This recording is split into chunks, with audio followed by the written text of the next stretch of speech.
اعوذ باللہ من الشیطان الرجیم بسم اللہ الرحمن الرحیم۔ سورۃ علم نشرح یا سورۃ الانشراح مکی صورت ہے اور 8 آیتیں ہیں، 1 رکوع ہے، اور اس صورت میں بھی رسول اللہ صلی اللہ علیہ وسلم کی شان کا بیان، آپ علیہ السلام کے مرتبے کا بیان ہے۔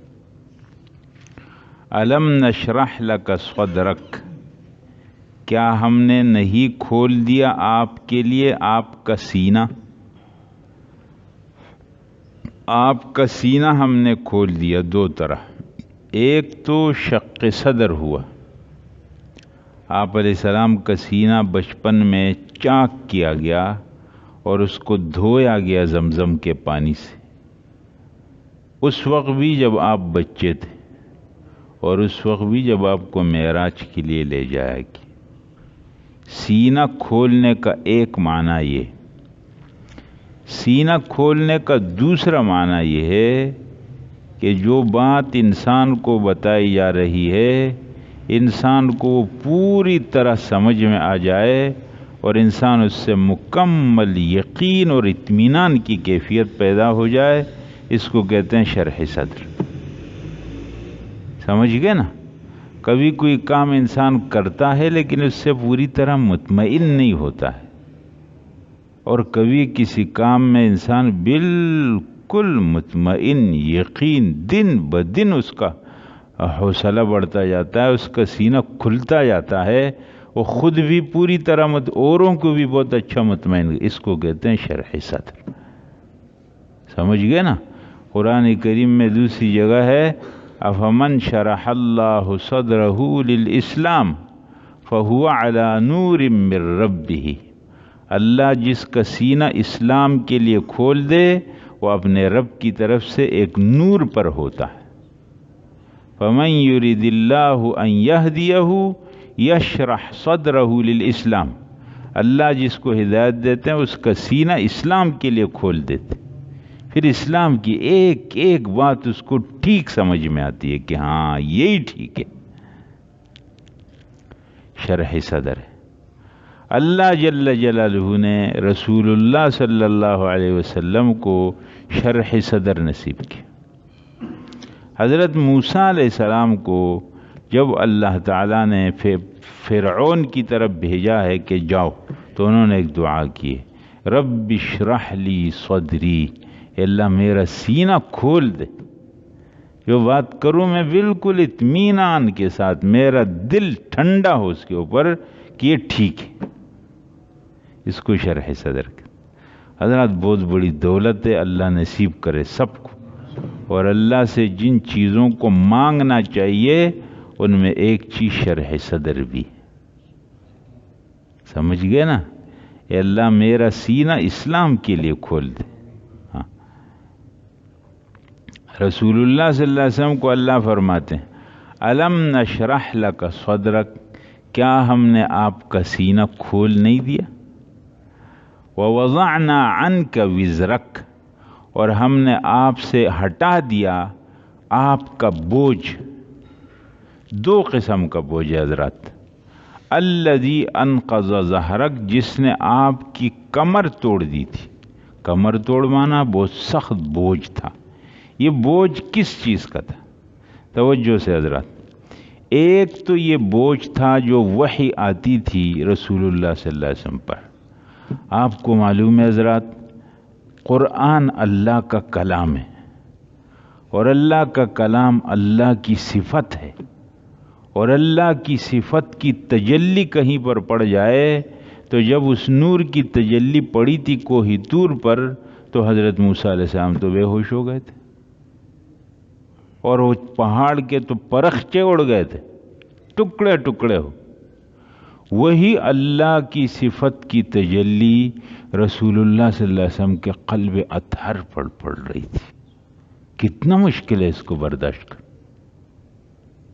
یہ تو پہاڑ پر پڑا تھا تو ٹکڑے ہو گئے تھے، موسیٰ علیہ السلام صرف اس کو دیکھ کے بے ہوش ہو گئے، اور رسول اللہ صلی اللہ علیہ وسلم کے دل پر آ رہے کتنا بوجھ ہے۔ حضرات یہ ہمارے لیے جو اتنا ٹھنڈا ہو گیا ہے، یہ تو اس لیے کہ رسول اللہ صلی اللہ علیہ وسلم کے سینے سے گزر کر کے پہنچا،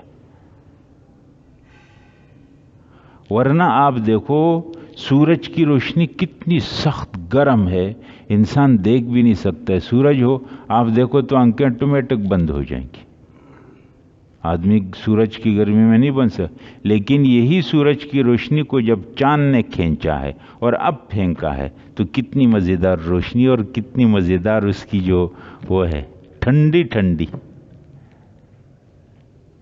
اسی طرح قرآن کو رسول اللہ صلی اللہ علیہ وسلم کے سینے نے لیا ہے اور پھر امت کے سامنے آیا، اسی لیے تو ہم لوگ پڑھ رہے ہیں آسانی سے، ورنہ نہیں ہے پڑھنا اس کا۔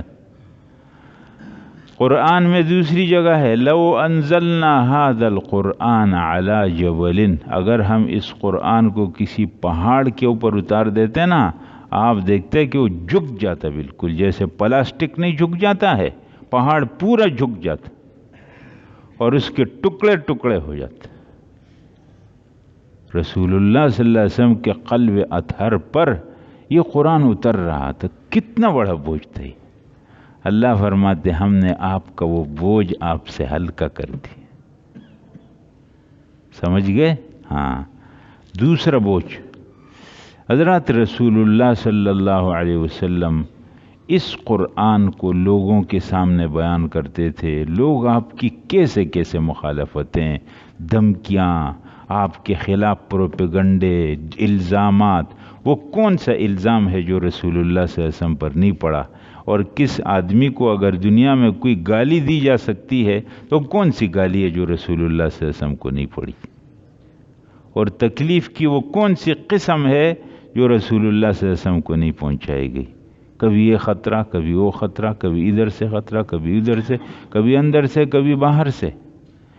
رسول اللہ صلی اللہ علیہ وسلم کو یہ مخالفتیں اللہ تعالیٰ نے آسان کر دیا، آپ کو کوئی پرواہ نہیں ہوتی۔ اللہ جل جلالہ نے وہ بوجھ آپ کا ہلکا کر دیا، سمجھ گئے نا؟ آپ حق کے اوپر کھڑے رہتے تھے، دنیا جمع ہو جائے آپ کو کوئی پرواہ نہیں ہوتی۔ اللہ جل جلالہ نے مخلوق کا خوف، مخلوق کا رعب، مخلوق کا ڈر یہ آپ کے دل سے نکال دیا۔ انبیاء کرام کے دلوں میں مخلوق کا رعب، ڈر ہوتا ہی نہیں، سمجھ گئے؟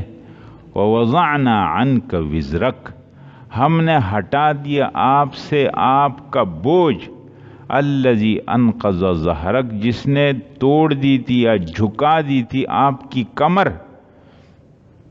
اللہ کے احسانات کتنے ہو گئے حضرات؟ دو، ہم نے آپ کا سینہ کھول دیا، ایک، ہم نے آپ کا بوجھ آپ سے اتار دیا، دو، تیسری بات وَرَفَعْنَا لَكَ ذِكْرَكَ، اور ہم نے آپ کا ذکر بلند کر دیا۔ کہاں کہاں تک پہنچ گیا رسول اللہ صلی اللہ علیہ وسلم کا تذکرہ؟ ورنہ تو مکہ کی پہاڑوں کے بیچ میں آپ علیہ السلام نے یہ آواز لگائی تھی، وہ ایک قبائلی علاقہ تھا، لیکن وہ آواز کہاں کہاں تک پہنچ گئی۔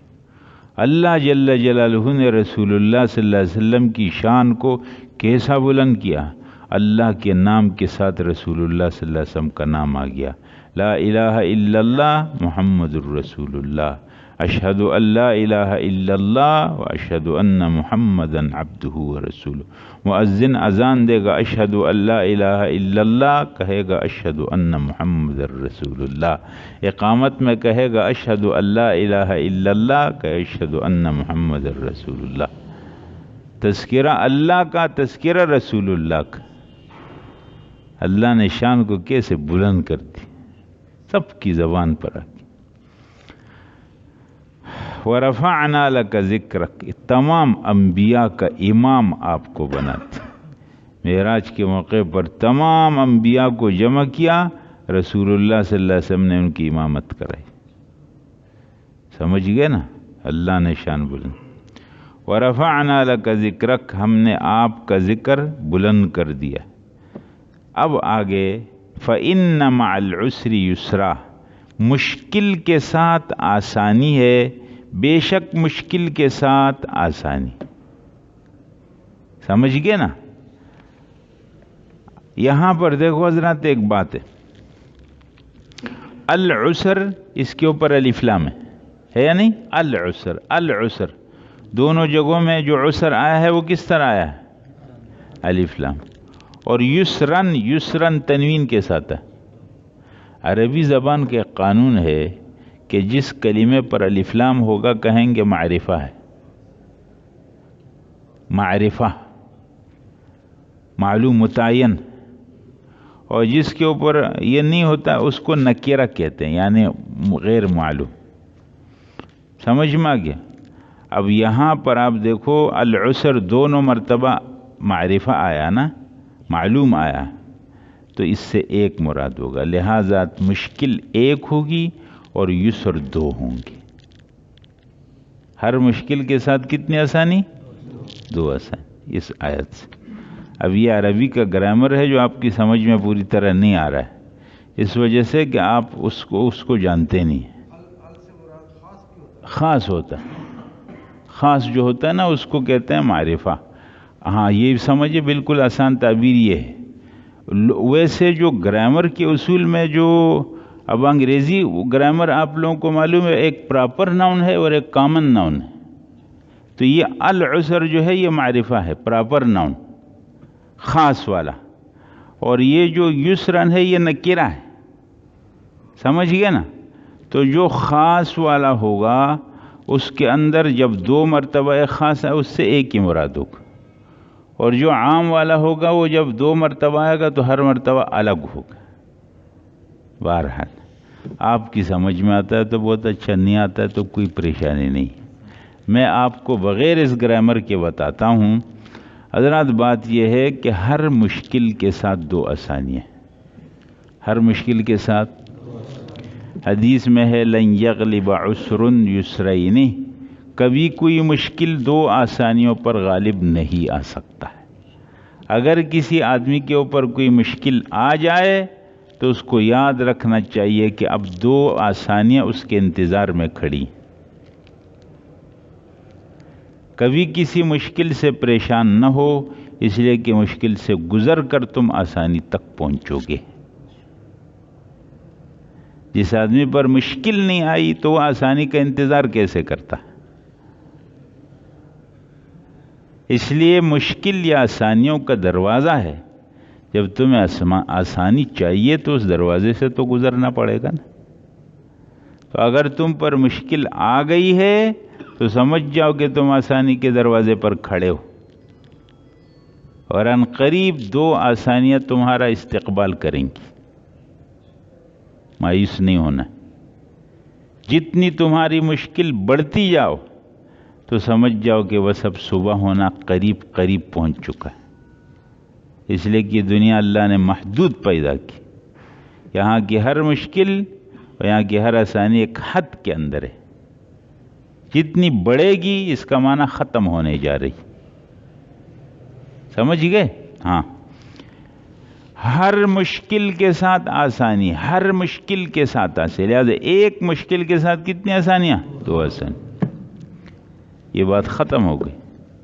اللہ جل جلالہ نے رسول اللہ صلی اللہ علیہ وسلم پر کتنے انعامات بتائے ادھر؟ علم نشرح لک صدرک ایک، ووضعنا عنک وزرک دو، ورفعنا لک ذکرک تین. سمجھ گئے نا؟ اب آگے ایک ہدایت ہے، فَإِذَا فَرَغْتَ، جب آپ فارغ ہو جائیں لوگوں کے سامنے، فَانْصَبْ، تو اب توجہ کیجئے اور محنت کیجئے، وَإِلَىٰ رَبِّكَ فَارْغَب، اور اپنے رب کی طرف توجہ کیجئے. کیا معنی؟ کہ جب آپ لوگوں کے سامنے دعوت اور تبلیغ، وعظ و نصیحت، لوگوں کو سمجھانے کے عمل سے فارغ ہو جائیں تو تنہائی میں بیٹھ کر پھر اللہ کو یاد کریں. اس لیے داعی کے لیے خلوت بہت ضروری. تنہائی میں کچھ وقت نکال کر کے پھر اپنے آپ پر تھوڑا محنت کریں. یہ نہیں ہے کہ دوسروں کو تو بہت سمجھا رہا اور اپنے آپ سے بے خبر. سمجھ آیا؟ یہ بات ہے. فَإِذَا فَرَغْتَ، جب آپ فارغ ہو جائیں، فَانْصَبْ، تو خوب محنت کیجئے، وَإِلَىٰ رَبِّكَ فَارْغَب، اور اپنے رب کی طرف توجہ کیجئے۔ اس میں بیان ہے کہ جب آپ مجمع سے فارغ ہو جائیں تو تنہائی میں پھر خوب توجہ سے اللہ کو آپ یاد کریں۔